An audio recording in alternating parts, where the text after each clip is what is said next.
चिंतन श्री गुरुदेव दत्त, श्री गुरुदेव दत्त, श्री गुरुदेव दत्त। हे परमात्मा, आज थोड़ा परमात्मा ने याद कर लिए। सत्संग पहला परमात्मा ने याद करવું જરૂરી છે। हे परमात्मा परमेश्वरा,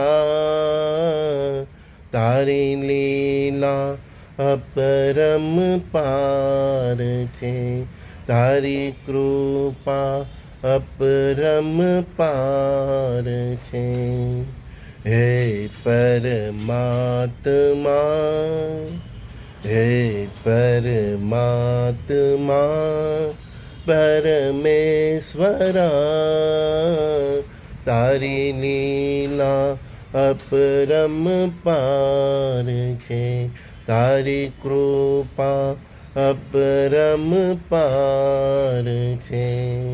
हे दीनो नाथ, हे दीनो नाथ जगदीश्वरा, तारी कृपा अपरम पार छे, तारी कृपा अपरम पार छे।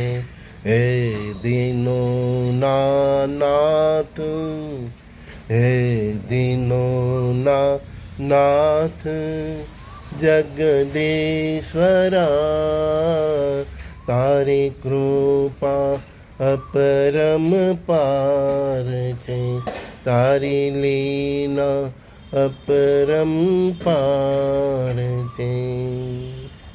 हे दत्तात्रेयाय विश्वगुरु, ओम दत्तात्रेयाय विश्वगुरु परब्रह्म स्वरूपाय श्री गुरुदेवाय अवधूताय नमो नमः। ओम दत्तात्रेयाय विश्वगुरु परब्रह्म स्वरूपाय श्री गुरुदेवाय अवधूताय नमो नमः, नमो नमः, नमो नमः। नित्य सत्संगनी ए दिशा है कि परमात्मा दरेक जीवनने, दरेक जीवने शिवनी साथे भेतो करवानी एक तक आपे छे। दरेक जीवने एक गुरु आपे छे। डायरेक्ट इनडायरेक्ट एने प्रेरणा करे छे कि हे जीव तू शिव में भरी जा, हे जीव तू तारा कर्मों हिसाब जोई ले, हे जीव तू आ जीवन जीवानो अर्थ समझी ले। हे जीव तने आ परमात्मा आ दुनिया में मोकलो छो तो तेनी पाछळनुं तेनुं विजन जोई ले। परमात्मा कोई ने कोई स्वरूपे, कोई ने कोई स्वरूपे, कोई ने कोई स्वरूपे कोई पण अधम अधम व्यक्ति केम न होय, चाहे दुनियाभરના पापना मार्गे केम न जीवतो होय, जे जिंदगीमां एकવાર परमात्मानुं नाम पण न लीधुं होय તેને પણ જીવનમાં કોઈ ને કોઈ રીતે કોઈ ને કોઈ ગુરુનો ભેટો જરૂર કરાવે છે। અને ત્યાંથી જો એનું જીવન બદલી નાખે, પરમાત્માની ઈચ્છા જે હોય છે કે એક તક એ દરેકને આપે છે, ત્યાંથી એ જો જીવન એનું બદલી નાખે તો આગળનો એનો કર્મોનો હિસાબ પણ થોડો માપમાં કરે છે। દરેકને તક આપે છે। વાલ્મીકી લૂંટારૂને તક આપી હતી ને, એને એ તક પકડી લીધી અને ઋષિ બની ગયા।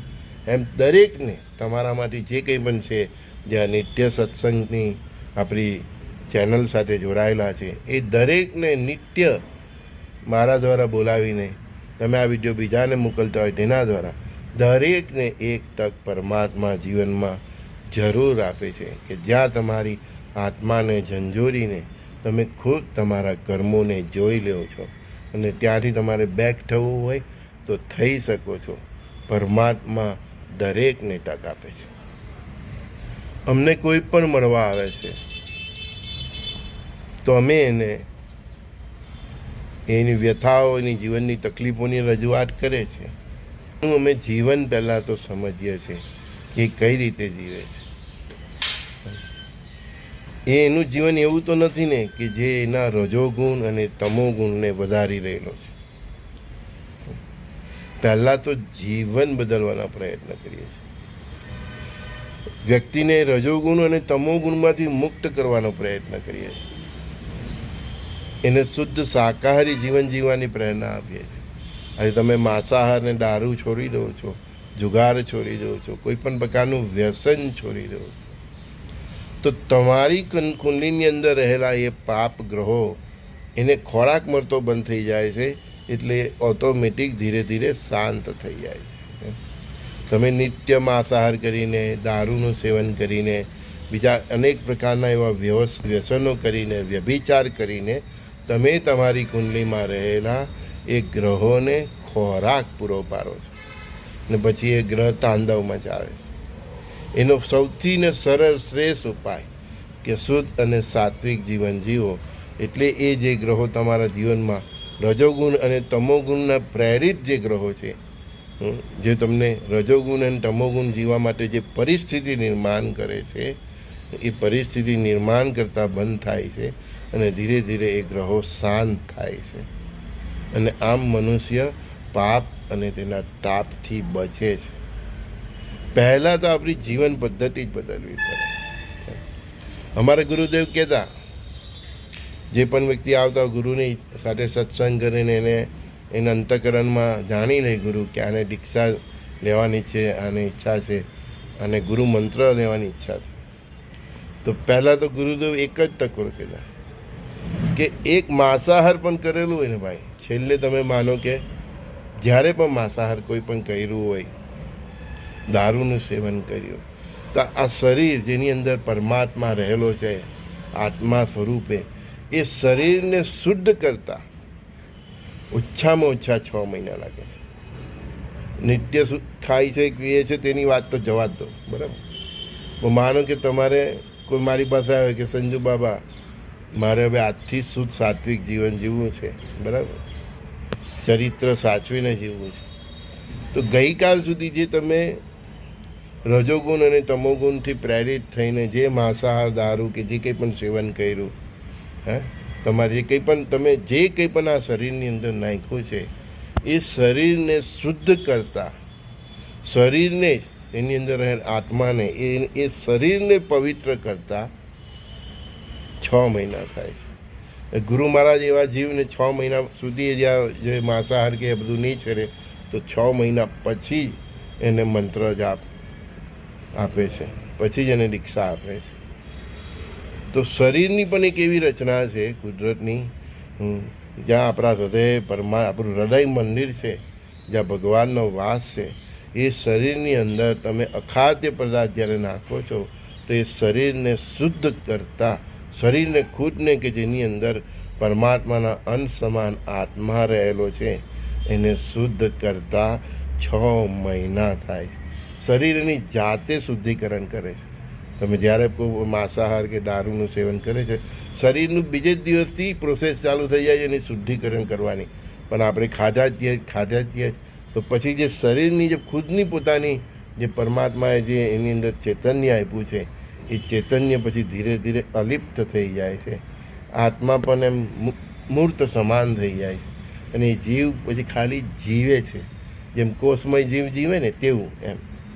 તો શરીરને ખુદને પવિત્ર થતાં પણ 6 મહિના લાગે. એની જે આખી સિસ્ટમ છે, એને આખું તમારે જે દારૂનું સેવન કર્યું કે માંસાહારનું, એ તમારા બ્લડમાંથી પણ નીકળતા માઇક્રો લેવલ પર, અને એ માંસાહાર કે જે તમે ખાધું હોય, પીધું હોય, એનો પ્રભાવ શરીરમાંથી સંપૂર્ણપણે 0 કરતા પરમાત્માએ જે આ એક અદ્ભુત શરીર આપ્યું છે, એક મહાન આપણને સાધન આપ્યું છે, એને પણ 6 મહિના લાગે છે. આપણે એક મંદિર હોય, કોઈ મંદિર આપણે ઘણીવાર જતા હોય તો ત્યાં કોઈ નાનું બાળક પેશાબ કરી દે, ઘણીવાર કોઈ કૂતરા કરી જાય, કોઈ પ્રાણી કરી જાય, ઘૂસી જાય, બરાબર. ઘણીવાર કોઈ માણસને વોમિટ થઈ જાય, બરાબર. તો આપણે તે મંદિરમાં કોઈ બાળકનો પેશાબ થઈ જાય કે ટોયલેટ કરી દે તો ત્યાં આગળ એ બાળકની માતા સાફ સફાઈ કરીને પોતું મારી દે છે. મંદિરવાળા હોય તો થોડું સુગંધી દ્રવ્યો છાંટીને મંદિરને ધોઈને પવિત્ર કરી નાખે છે, બરાબર.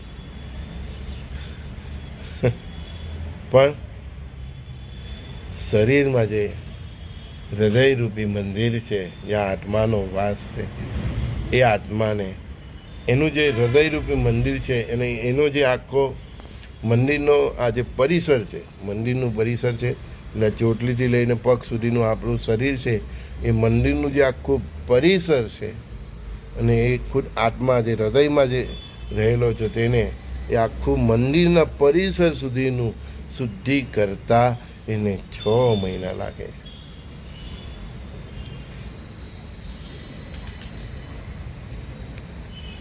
અને પછી જ્યારે એ તમોગુણવાળા રજોગુણવાળા ગ્રહોને એનો ખોરાક નથી મળતો, કામ ક્રોધ અને વાસનાઓ નથી મળતી, આવો પિચાસી આહાર નથી મળતો, તો શરૂઆતમાં ખૂબ ધમ પજારા કરે છે. એમ પછી સમજી જાય છે કે હવે મને મળવાનું જ નથી, તો ધીરે ધીરે એ ગ્રહ શાંત થઈ જાય છે. તમારી અંદર રહેલા એવા ગ્રહોને શાંત કરવાનો એક શુદ્ધ અને સરળ ઉપાય અને એક જીવન પદ્ધતિ મેં તમને અપનાવી. આત્માની અંદર રહેલા પરમાત્માને જાગૃત કરવા માટે પહેલાં તો આ દેહ મંદિર અને એના પરિસરને શુદ્ધ કરવું પડે.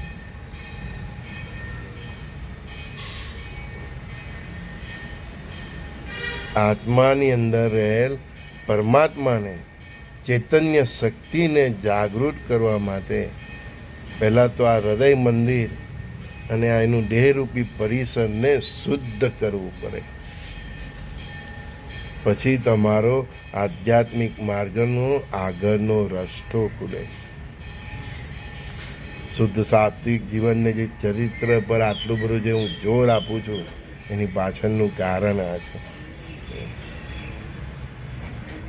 કે તમે આજની તારીખે માંસાહાર છોડો છો તો તમારી આત્મા એ જે દેહ હૃદયરૂપી જે મંદિરમાં રહેલો છે તે આત્માને આખા દેહરૂપી પરિસરને શુદ્ધ કરતા 6 મહિના લાગી જાય છે. પછી શુદ્ધ સાત્વિક જીવન જીવીને ચરિત્રને સાચવી. ચરિત્ર એટલે તમારા વાણી વ્યવહારમાં પણ સભ્યતા હોય, માનસાય હોય, ઉદારતા હોય, તો એ ચરિત્ર સાચવીને પછી આગળ તમારો ભક્તિનો માર્ગ ખોલે છે. તમારી આત્મામાં રહેલ પરમાત્મા ધીરે ધીરે ઉજાગર થાય છે, તમને એનો પછી અનુભવ થવા માંડે છે. ચૈતન્ય શક્તિ જાગૃત કરવા માટે પહેલાં તો શરીરને 6 મહિના લાગી જાય, કારણ કે જ્યાં સુધી આ મંદિર અને આ દેહ પરિસર શુદ્ધ નહીં થાય ત્યાં સુધી પરમાત્મા દ્વારા જે સંદેશ મોકલાય છે એ એના વાઇબ્રેશન, એના મોજા એ ઝીલી શકતો નથી.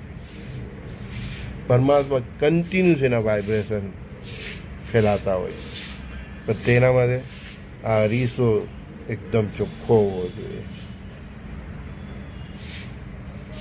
બહુ સરળ છે. માંસાહાર હોય કે શાકાહારી હોય, એ બનાવો છો એમાં પણ એ જ મસાલા લાગે છે ને એમાં પણ એ જ મસાલા. બસ એક આપણી પિચાસી વૃત્તિ કે હું માંસ ખાઈ રહેલો છું. ઘણા કહે કે શાકભાજીમાં તો હું ખાઉં ને એમ. ભાઈ એ બંનેમાં મસાલા એક જ લાગે છે. મસાલા વગર ટામેટું ખાઈ શકો, હે ભીંડું પણ એમ ચાવી જાઓ, તમે ગાજર ચાવી શકો, બધું ખાઈ શકો. ઘણા એવા શાકભાજી છે કે તમે એમ જ ખાઈ શકો, મસાલા વગર માંસ ખાઈ શકો. ખાઈ જો ને ખબર પડે. બહુ એવું હોય તો પોતાના શરીરને જ એક બટકું ભરી જો. આપણને જ છે ને, પ્રાણીનું માંસ ને આમાં કંઈ ફરક થોડું છે, બંને હરખું જ છે.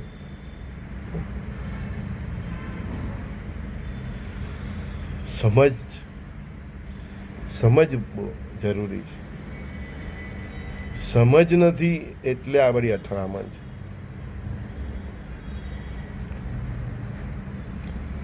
ક્ષમા કરજો, હું ત્યાં આવીને મારી બકબક કરું છું. પરમાત્માનો અવાજ છે. કોઈની ચેતના જાગૃત થઈ જાય, જ્ઞાતિ એ શુદ્ધ શાકાહારી થઈ જાય, તો આજનો વિડીયોનો પણ એ જ મતલબ છે. મેં કહ્યું તેમ વિડીયોની શરૂઆતમાં કે પરમાત્મા ગુરુ સ્વરૂપે દરેકને જીવનમાં એક તક આપે છે. આજનો આ સંદેશ પણ જેટલા સુધી પહોંચશે અને સાંભળશે એને પણ પરમાત્મા એક તક જ આપી છે. અને એ પણ પરમાત્માને જ ખબર હશે કે કયા કયા જીવ સુધી એને આ સંદેશ પહોંચાડવાનો છે. એ જ જાણે કોના માટે બોલાવે છે ને ક્યાં સુધી એને પહોંચાડવાનો છે. તમે અને હું તો એક માધ્યમ છે. બોલનાર તમને હું દેખાઉં છું, પણ એ જ બોલે છે.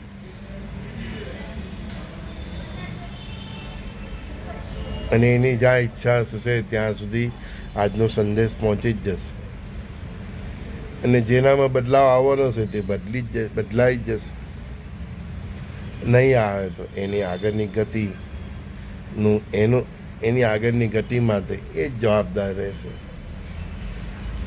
જ્યારે ઇન્સાફ થાય છે ને ત્યારે પરમાત્મા બધું જ બતાવે કે તમને આટલી રીતે આ ગુરુ, આ સખા એના તરફથી એક સંદેશ મોકલવામાં આવ્યો હતો, પણ તમે એને નહીં સાંભળો તો હવે તમારા કર્મ કરેલા ભોગવો થવું છે. પરમાત્મા બહુ દયાળુ છે. ભગવાન રામ હતા, તેને પણ રાવણને સમજાવવા માટે પણ હનુમાનજીને મોકલ્યા હતા. વિભીષણ ખુદ એનો ભાઈ એને સમજાવતો હતો. પરમાત્મા બહુ દયાળુ છે. કંસ હોય કે દુર્યોધન હોય, બધાને જ ભગવાન કૃષ્ણએ ખુદ સમજાવ્યા છે.